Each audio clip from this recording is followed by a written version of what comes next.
It's another away day. It's another away defeat. Dan says it'd be nice if we didn't approach these games by parking the bus and hoping to nick a point. More pathetic tactics, but what else do you expect from Paul Warne? Other fans are saying, don't be so harsh. If we win every single home game and lose every single away game, we will still stay up. What's your view on it? Well, we're going to get the views of these three fantastic Derby fans on Where Rams Walk. It is the only Derby podcast which takes 20 minutes, which is a rapid run through of everything Derby County in the last 7 days. Thank you for watching. Thank you for listening. Here's Where Rams Walk. Yes, we are Derby County, and we'll go straight back home.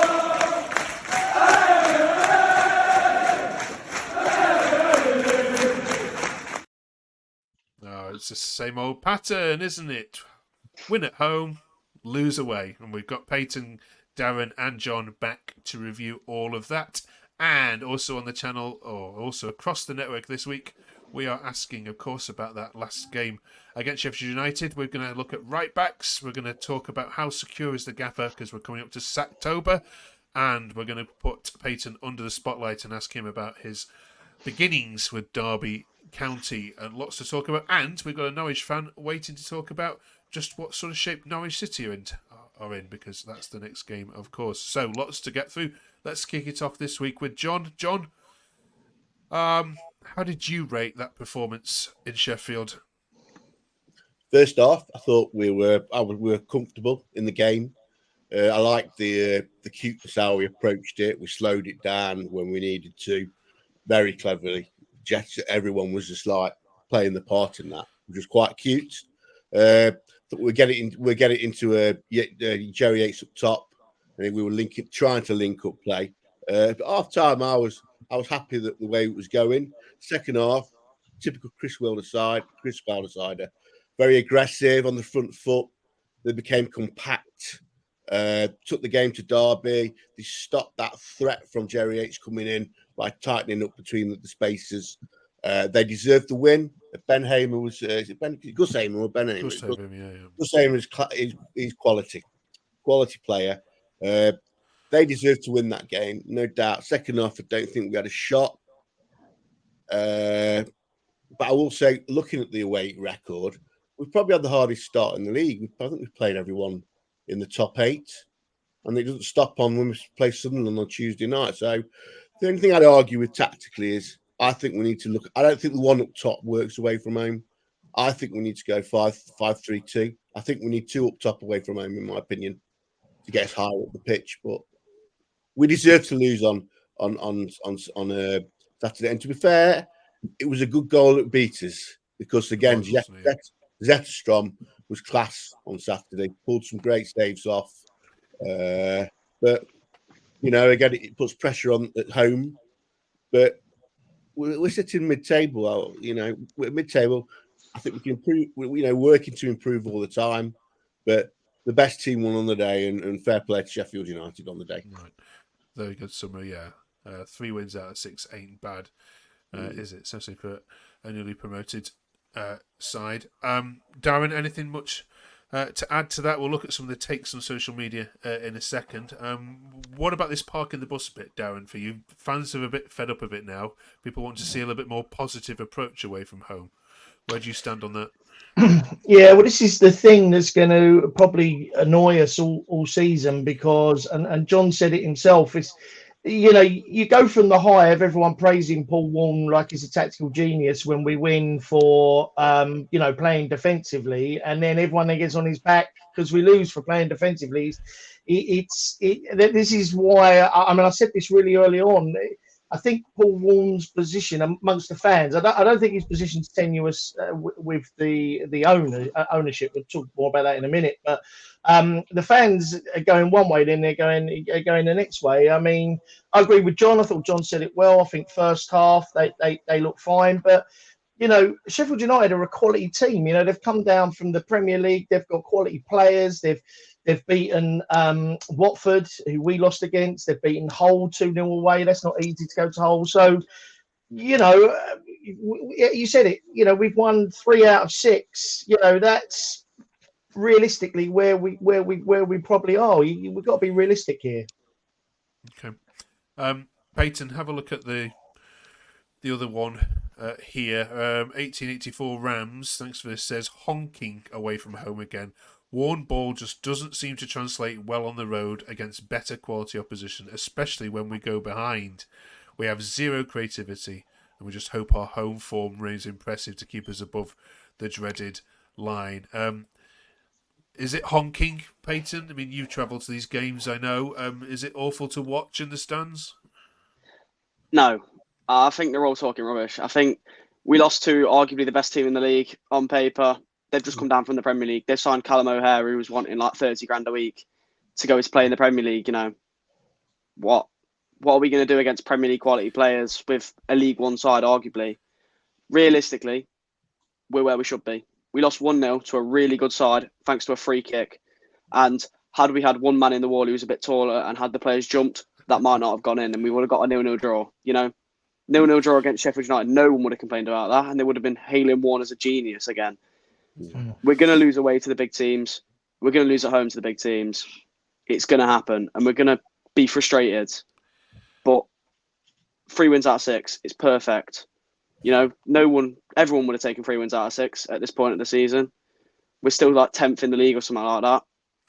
I really don't get all the worn out comments either. Like 3 wins out of 6. What? Yeah, not seeing any of them this week. No, and the Sheffield United fans did say, I think, to each other that when you see Osborne on the end of a wall, he's definitely going to have a go for goal, aren't you? I think one of the things, Mark, sorry to interrupt, but one of the things is last year in League One, we had 37 goals against us, which was the lowest of any team in League One and the Championship. So clearly, Paul Warne does have a brand for playing away. I think what we're finding is that it's obviously a step up, and we're kind of learning on the job. But he does have a brand of football that can be successful away.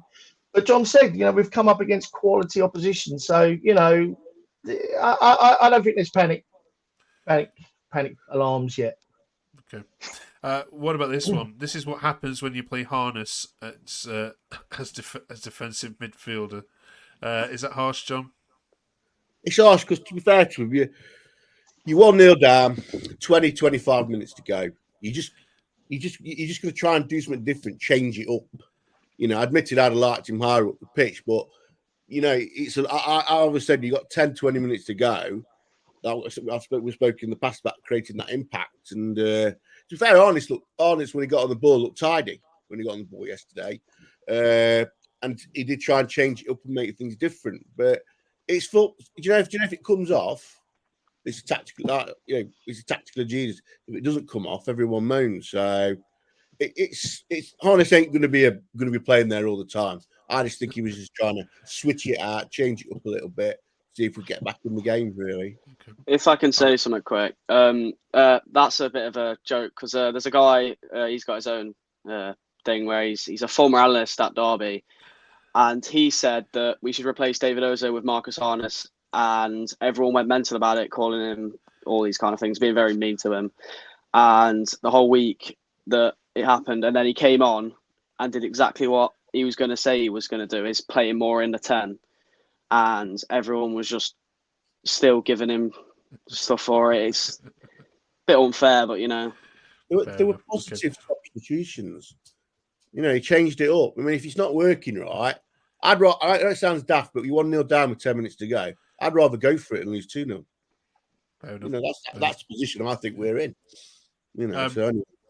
The last one summarises everything that all of you just said. We couldn't have had a much tougher start to our away fixtures, and next away is Sunderland. All the teams we played away from home will be there or thereabouts. Home form is great, and we have less hard away fixtures to come. And that was echoed by a lot of people saying, keep calm, don't worry, don't panic, this will be all fine. And the next home game, of course, is right around the corner, and it's the Canaries, which are themselves finding a little bit of form, maybe just at the wrong time for you. So this is going to be quite a fascinating game, certainly for the neutral. Let's bring on our Canary fan, Owen, and let's preview this next game.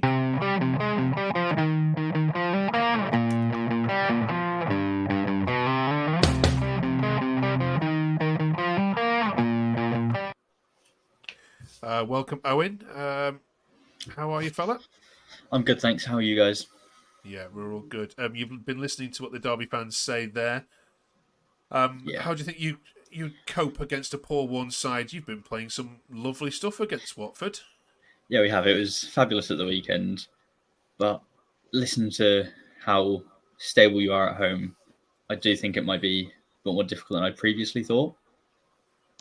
Yeah, away from home, you've of course you've lost to Oxford.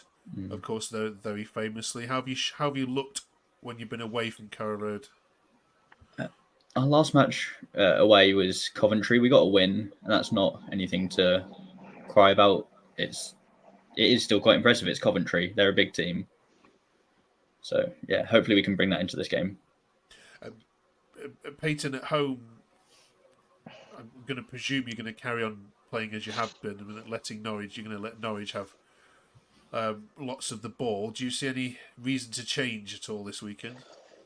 I think we've definitely suffered from the injury of David Ozo, and I don't know if Warne's going to change it up and go to a 5.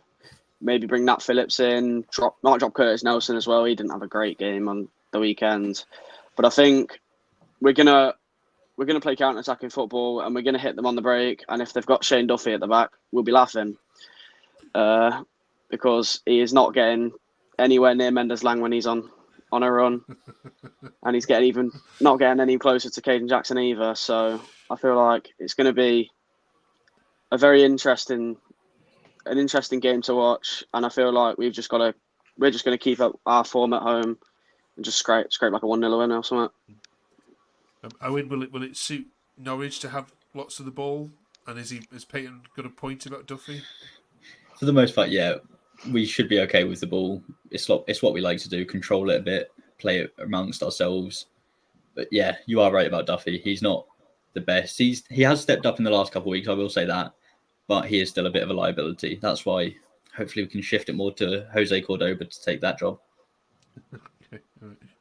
John, you won't have seen too much of Norwich, but this is a proper football fixture, isn't it? Derby against Norwich. Can you see your impressive run continuing here at home? Norwich have always been a little bit of a bogey side to us across the years. I'd take a point in this game. I mean, I like the lad Sargent at the top. He looks handful. He looks very prolific. You know, he looks like he can score from any angles or in or out the box. So he's a player that I particularly like. So I'd be content with a good. Always have a good performance, win, lose or draw. That's important. But I think I'd like to have I'd be content with a draw on Saturday, which keeps our points per game average still above 1.2. So that's good. Fair enough. All right, let's get some predictions then. Owen, give us yours. I'm going to stick with a 2-0 win for Norwich. I can't back it. I can't back a loss after the Watford performance. All right, Darren, you can have it. Yeah, I'm sticking with what I said on the Norwich chat. I'm going to stick with 1-1. I'm the same as John. I think it will be, I think a draw. I think we'd settle for a draw. Yeah. All right. Thank you very much, Owen. Really appreciate Cheers. you dropping in. Enjoy the game, and for you lot, let's have a quick look, shall we, at right backs.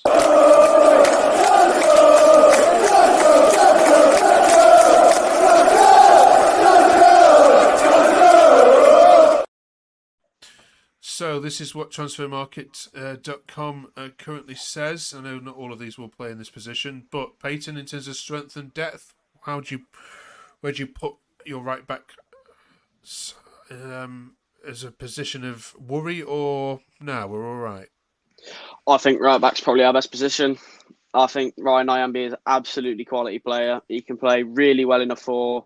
He can do a job in a 5, not as well. He's very, very good defensively, but going forward, he's not amazing. He's definitely better than he was last season. It seems like he's getting forward a bit more and putting some good balls in, but definitely not that. I think Kane Wilson, he's quality, basically like the right back Messi, loved by the fans. And then I think with Joe Ward's a backup, but he's got a good cross on him. Darren, John, any arguments with that? No, took the words out of my mouth. No arguments. I mean, anyone can. I mean, majority of professional footballers can play right back anyway. So And then, also, lad we got from Liverpool, he could play right back as well. So, Right, okay. All right, fair enough. Let me just ask you then this both. We're heading into October next, where it's traditionally where managers get the sack, where club owners get a bit jittery about results before the next international break and want someone in place for Christmas. What's the relationship like, do you think, between Warne and the owners, and are we? What's the danger of Derby being the next club to lose a manager? Doesn't look as if it's going to go that way. Darren, what's your thoughts on it? No chance. I think he's well liked by David Clowes, the owner. I think he's on he's got a few years left on his contract, so it would be expensive to sack him. I don't think David Clowes is gonna do that. And to be fair, he's done exactly what Clowes asked him, which was to get us out of League One. So I think the fans are going to be fickle this season, and they might turn a little bit, depending if we go on a bad run. But no, I don't think he's anywhere near the sack race at all. Okay. All right then, John, do you agree with that? Yep. Okay. Definitely. Cool. Short and simple. All right, John, Darren, we'll get rid of you just for a second. Don't go too far though away from the stage, Peyton. We're going to put you under the spotlight here to find out a little bit more about you. 60 seconds of rapid fire questions. Are you ready? Yeah. Cool. All right. Tell us why you support Derby County. I mean, I live just down the road, and I'm from the area, so I've always kind of just supported the local team. Okay. What was your first game? How old were you, and who were the opponents? So I think I was about 10, and it was against, I believe, QPR, and we won 4-1. Darren Bent scored in the last minute. It was lovely. Okay. Favorite player you watched growing up? Favorite player? I mean, Will Hughes. I met him once. He's a nice guy, quality player as well. What's your match day routine these days? So where I live, there's a train. The earliest train is about 12:30, so we get that, and then we go to either Nico's, which is an Indian nearby, or the Telegraph, which is a pub a bit further away, and we go have a few drinks, and then go in the ground. I sit up in Southwest Upper, so it's nice up there. Okay. Favorite away day, or the away day you're most looking forward to this season? Leeds away if I can get a ticket, but I doubt it. So I'll have to go with maybe Chef Wednesday. Okay. If Derby didn't exist, who would you support? Newcastle. And finally, what's the best matchday experience you've had watching Derby? Bolton at home last season. It was electric. Fair enough. Okay. Right. Cheers for that. Peyton, just getting to know you section, and then we'll do Darren and John over the next coming weeks as well, and find out why they support the Rams. Thanks for that, Peyton. And I didn't ask, but you're old enough to be in a pub drinking? maybe don't answer that one. Okay. Fake IDs all around. All right. Right, you three, thank you very much for joining us and reviewing this. It feels like it's going to get into a bit of a pattern this week, isn't it? Pattern this year. Win one, lose one, win one, lose one. We'll catch you hopefully next week with a win over Norwich. Thanks, John. Thanks, Darren. Thanks, Peyton. And thank you for watching. Drop us a subscribe, drop us a like. You know what to do. Appreciate it. Cheers.